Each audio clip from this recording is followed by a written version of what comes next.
Assalamualaikum warahmatullahi wabarakatuh. Alhamdulillah wassalatu wassalamu ala Rasulillah wa ala alihi wa sahbihi wa man tabi'ahum bi isanin ila yaumiddin, amma ba'du. Alhamdulillah, ma'asyiral ikhwa wal akhwat fid din rahimakumullah. Kita kembali bersyukur kepada Allah Subhanahu wa taala, memuji dan menyanjungnya atas semua limpahan nikmat dan karunia-Nya. Alhamdulillah, kita dimudahkan kembali untuk melanjutkan pembahasan kajian kitab yang sangat bermanfaat, Al-Bidayah wan Nihayah, buah karya dari Al-Imamul Hafidh Al-Mufassir Abul Fida Ibnu Katsir rahimahullahu ta'ala. Sekarang kita sudah sampai di halaqah Al-Khamisatu wal Khamsun, halaqah yang atau sesi rekaman audio yang ke-55. Kita akan masuki pembahasan dan judul yang baru, Mab'atsu Rasulillah sallallahu alaihi wasallam, diutusnya Rasulullah sallallahu alaihi wasallam, beserta penjelasan tentang kabar-kabar gembira yang telah sampai kepada orang-orang Arab jahiliyah sebelum diutusnya Rasulullah sallallahu alaihi wasallam. Baik, kita akan baca keterangan Imam Ibnu Katsir di sini sehubungan dengan masalah ini. Beliau pertama kali di sini menukil pernyataan dari Imam Muhammad Ibnu Ishaq Ibnu Yasar rahimahullahu taala yang mengatakan, "Wa kanatil ahbaru minal yahudi wal kuhani minan nasara wa minal arabi qad tahaddatsu bi amri Rasulillah sallallahu alaihi wasallam qabla mab'athihi lamma qaraba zamanuhu." Bahwasanya para pendeta Yahudi, demikian pula para dukun-dukun dari kalangan orang-orang Nasrani, dari kalangan orang-orang Arab juga, mereka telah menceritakan tentang keberadaan Rasulullah sallallahu alaihi wasallam sebelum beliau diutus, ketika waktu diutusnya beliau sudah semakin dekat.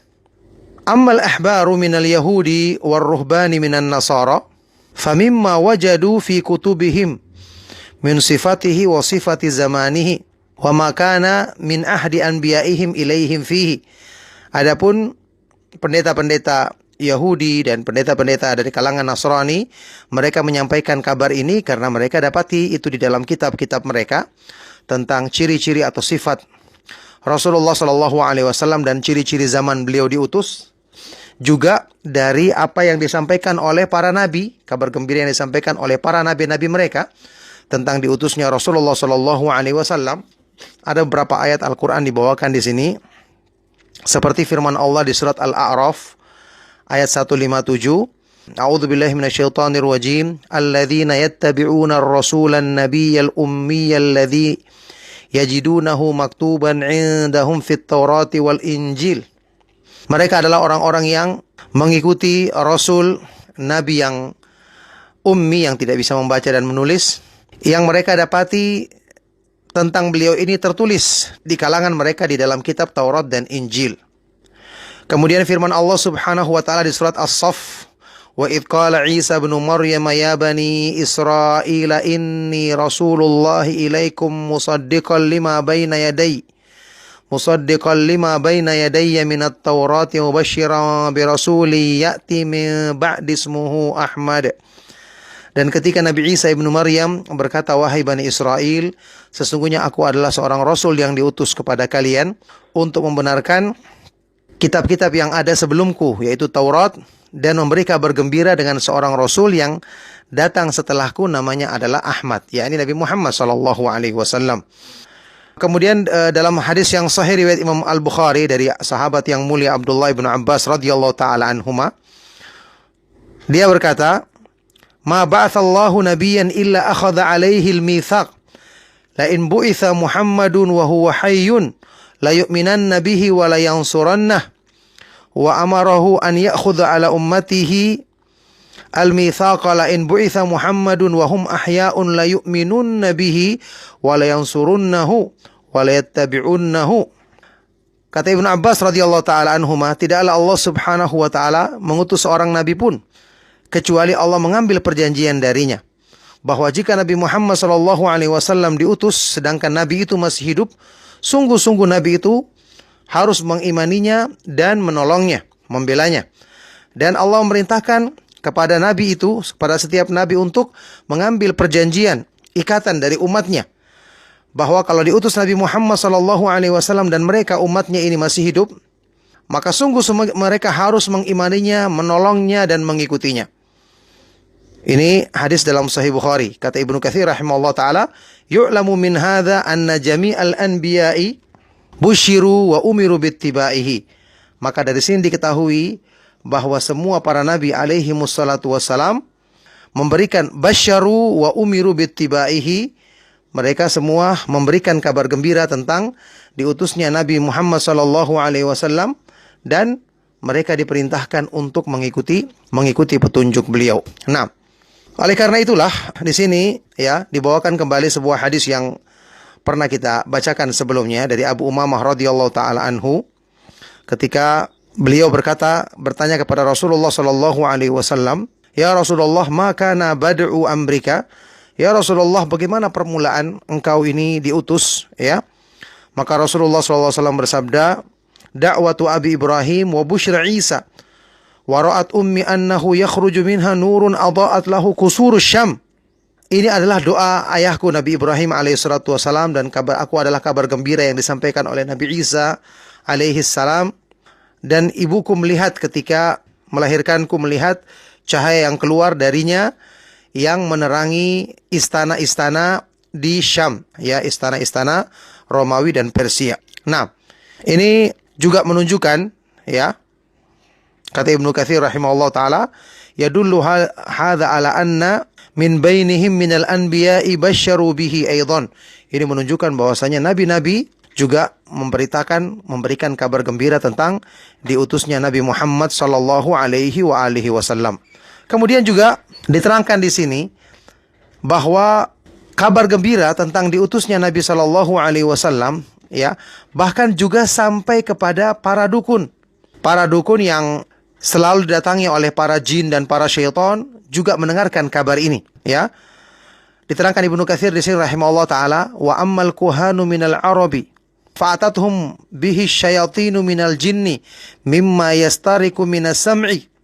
Adapun para dukun dari orang-orang Arab dibawa kepada mereka dari kalangan para syaitan, para jin-jin, dari berita-berita yang mereka curi dari langit. Ya, karena sebelum diutus Nabi Muhammad SAW, langit belum diberikan penjaga atau penghalang untuk bisa para jin ini mencuri-curi berita dari langit. Setelah diutusnya Nabi SAW, maka Allah Subhanahu wa taala menjadikan bintang-bintang untuk melempar dan membakar mereka, ya.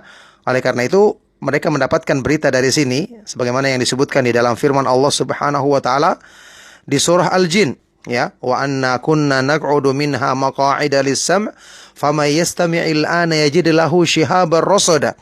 Dan bahwasanya dulu, ya, kata para jin ini, dulu kami memiliki tempat-tempat untuk mengintai atau tempat-tempat duduk untuk mengambil berita dari langit. Adapun barang siapa yang ingin mendengarkan berita-berita itu sekarang setelah diutusnya Nabi Shallallahu Alaihi Wasallam, maka dia akan mendapati panah api yang mengintainya, yaitu bintang-bintang yang Allah jadikan untuk pelontar bagi syaitan yang mencuri-curi berita di langit. Maka beberapa ayat Al-Quran juga menyebutkan tentang hal ini, ya, tentang para jin yang kemudian ada di antara mereka yang mendengarkan Al-Quran, mendengarkan Rasulullah Shallallahu Alaihi Wasallam ketika berdakwah membaca Al-Quran, yang kemudian mereka masuk Islam. Taib. Kemudian juga sehubungan dengan masalah ini, beberapa riwayat dinukilkan di sini.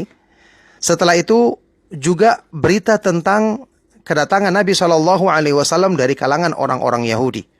Mereka membawakan berita-berita ini, bahkan memerintahkan kepada beberapa kabilah yang ada di Arab, di Madinah di sini, untuk beriman ketika diutusnya Nabi Shallallahu Alaihi Wasallam. Sementara kemudian mereka karena dengki dan iri tidak mengimani dan tidak mau mengikuti Nabi Muhammad Shallallahu Alaihi Wasallam.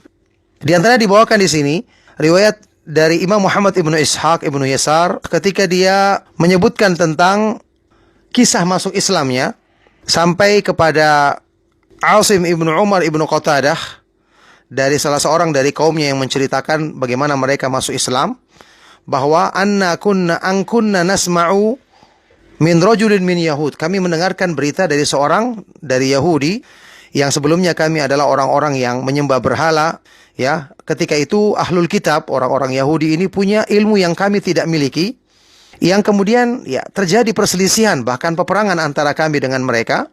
Kemudian kalau kami bisa menimpakan kekalahan kepada mereka, mereka akan mengatakan kepada kami, innahu qad taqaraba zamanu nabiyyin yub'atsul an. Sungguh telah dekat zamannya seorang nabi yang akan diutus nanti. Ya. Naqtulukum ma'ahu qatla adin wa iram. Nanti kami akan bergabung bersama nabi itu untuk membunuh kalian sebagaimana terbunuhnya kaum Ad dan Iram. Ya. Kata orang ini, fakunna katsiran ma nasma'u dzalika minhum. Maka kami sering dengarkan pernyataan ini dari orang-orang Yahudi ini. Maka ketika Allah Subhanahu wa taala mengutus Rasulullah sallallahu alaihi wasallam, ajabnahu hina da'ana ila Allah. Maka kami langsung menjawab seruan beliau, seruan Nabi sallallahu alaihi wasallam yang mengajak kami kepada jalan Allah Subhanahu wa taala. Jadi karena mereka sudah mendengarkan dari orang-orang Yahudi, maka mereka langsung menyambut seruan Rasulullah SAW. Wa arafna ma kanu yatawa'aduna nabihi. Maka kami pun mengetahui apa yang dijanjikan orang-orang Yahudi itu. Maka kami bersegera untuk mengikuti ajaran Nabi Muhammad SAW. Tapi justru mereka kufur terhadap petunjuk yang dibawa oleh Nabi SAW. Mereka tidak mau mengikuti Nabi Muhammad SAW karena sifat dengki mereka. Kata dia, wafina wafihim, pada diri kami dan diri orang-orang Yahudi inilah turun firman Allah Subhanahu wa taala, walamma ja'ahum kitabum min 'indillahi musaddiqul lima ma'ahum wa kanu min qablu yastaftihuna 'alal ladzina kafaru falamma ja'ahum ma 'arafu kafaru bih fala'natullahi 'alal kafirin.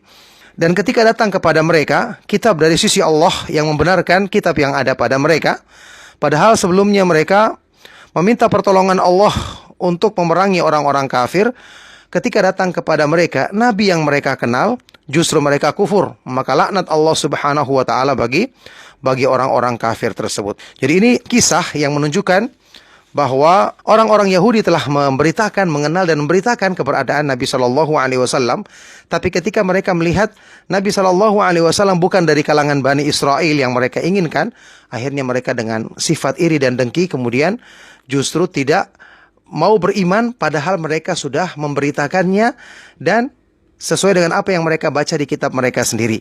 Ya, sudah memberitakan tentang keberadaan Nabi Shallallahu Alaihi Wasallam ini. Bahkan disebutkan dalam kisah yang lain di sini, dari seorang syekh dari kalangan Bani Quraidah yang menceritakan tentang Islamnya beberapa tokoh dari kalangan Yahudi Bani Quraidah. Disebutkan dalam kisah ini, ketika ada salah seorang dari orang Yahudi dari wilayah Syam yang berkunjung ke perkampungan mereka. Disebut namanya Ibnu Haiban. Ya, beberapa tahun sebelum mereka masuk Islam, kemudian Ibnu Haiban ini tinggal di kalangan mereka beberapa waktu, sampai mereka katakan, kami tidak pernah melihat orang yang seutama dia dalam segi akhlaknya dan ibadahnya. Ya, kemudian dia tinggal di kalangan kami. Kalau kemudian kami ditimpa satu musim kemarau yang panjang, musim kekeringan yang panjang, maka kami akan berkata kepadanya, keluarlah wahai Ibnu Haiban, mohonlah kepada Allah untuk diturunkan hujan kepada kami. Maka dia akan berkata, la wallahi, saya tidak akan mau lakukan sampai kalian mengeluarkan di hadapanku sedekah ya untuk orang miskin, ya. Bersedekah dulu baru saya mau berdoa kepada Allah. Maka kami akan bertanya, ya, berapa yang kami harus sedekahkan? Apa yang harus kami sedekahkan? Maka dia mengatakan 1 sok dari kurma atau 2 mud dari gandum, ya. Kami pun kemudian mengeluarkan sedekah tersebut.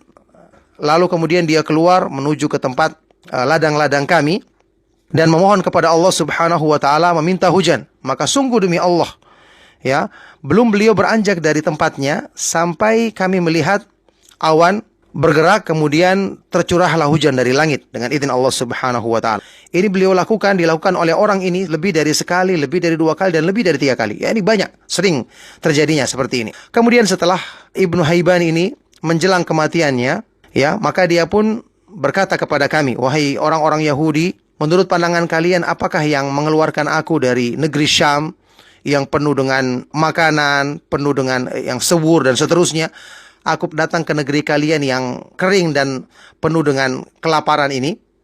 Ya, maka kami pun menjawab, kamu lebih mengetahui tentang alasanmu. Maka dia berkata, sesungguhnya aku datang ke negeri ini, aku menunggu keluarnya seorang nabi yang sudah dekat waktunya. Negeri ini, yakni Madinah, adalah tempat dia berhijrah nantinya. Aku berharap dia diutus sekarang sehingga aku bisa mengikutinya. Ya, sungguh sangat dekat sudah waktunya. Maka janganlah kalian menunda-nunda, wahai orang-orang Yahudi, segeralah mengikutinya. Kalau dia diutus nanti, dia akan diutus dengan menumpahkan darah, ya, menawan beberapa tawanan, ya tentu dalam peperangan, dalam berjihad di jalan Allah Subhanahu wa taala, ya menawan orang-orang yang menyelisihinya untuk diajak ke agama Allah Subhanahu wa taala, maka janganlah itu menghalangi kalian untuk bisa mengikutinya. Maka ketika Rasulullah Shallallahu Alaihi Wasallam diutus, dan dalam kisah yang terkenal nanti juga akan ada pembahasannya insya Allah, mengepung perkampungan Bani Quraidah, maka para pemuda yang mendengarkan nasihat ini dari orang Yahudi dari Syam tadi, Ibnul Haiban tadi, mereka ini mengatakan, wahai Bani Quraidah, menyeru kepada kaumnya, wallahi demi Allah, inilah Nabi yang telah disampaikan dan diperintahkan oleh Ibnu Haiban untuk kita ikuti. Kenapa kalian tidak mengikutinya? Ya, kenapa kalian justru mau berperang dengannya, melawannya? Maka orang-orang di kaumnya mengatakan, laisa bihi, bukan dia. Ya, mereka tentu mendustakan padahal mereka mengetahui. Maka para pemuda ini mengatakan, qalu bala wallahi innahu lahuwa bisifati. Demi Allah, dialah yang dimaksud, persis seperti sifat yang diterangkan oleh Ibnul Haiban.